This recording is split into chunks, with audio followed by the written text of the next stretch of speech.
మీరు చదివినప్పుడు బ్రెయిన్లో ఒకే పార్ట్ కాదు, చాలా పార్ట్స్ కలిసి వర్క్ చేస్తాయి.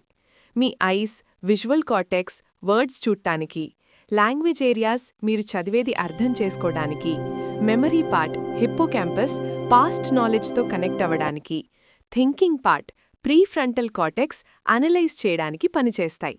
అందుకే రీడింగ్ అనేది ఒక ఫుల్ బ్రెయిన్ వర్కౌట్. ప్రతిసారి మీరు చదివినప్పుడు బ్రెయిన్లో కొత్త న్యూరల్ కనెక్షన్స్ ఫామ్ అవుతాయి. ఓల్డ్ కనెక్షన్స్ ఇంకా స్ట్రాంగ్ అవుతాయి, ఇంకా ఫాస్ట్ అవుతాయి. సైన్స్లో దీనినే న్యూరోప్లాస్టిసిటీ అంటారు. అంటే బ్రెయిన్ చేంజ్ అవుతూ ఇంప్రూవ్ అవ్వడం.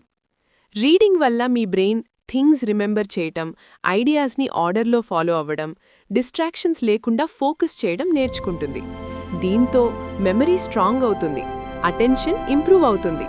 మీరొక స్టోరీ చదివితే మీ బ్రెయిన్ అది నిజంగా జరుగుతున్నట్టు సిమ్యులేట్ చేస్తుంది. మూవ్మెంట్ గురించి చదివితే మోటార్ ఏరియాస్ యాక్టివ్ అవుతాయి. ఫీలింగ్స్ గురించి చదివితే ఇమోషనల్ ఏరియాస్ యాక్టివ్ అవుతాయి. So reading is like a life simulator inside your brain. Studies ఒకటే చెబుతున్నాయి, రీడింగ్ వల్ల స్ట్రెస్ తగ్గుతుంది, మైండ్ కామ్ అవుతుంది, మరియు ఎంపతి అంటే అదర్స్ ఫీలింగ్స్ అర్థం చేసుకునే పవర్ పెరుగుతుంది. ఇది మీ ఎమోషనల్ కంట్రోల్ని స్ట్రాంగ్ చేస్తుంది. So reading is not just about information.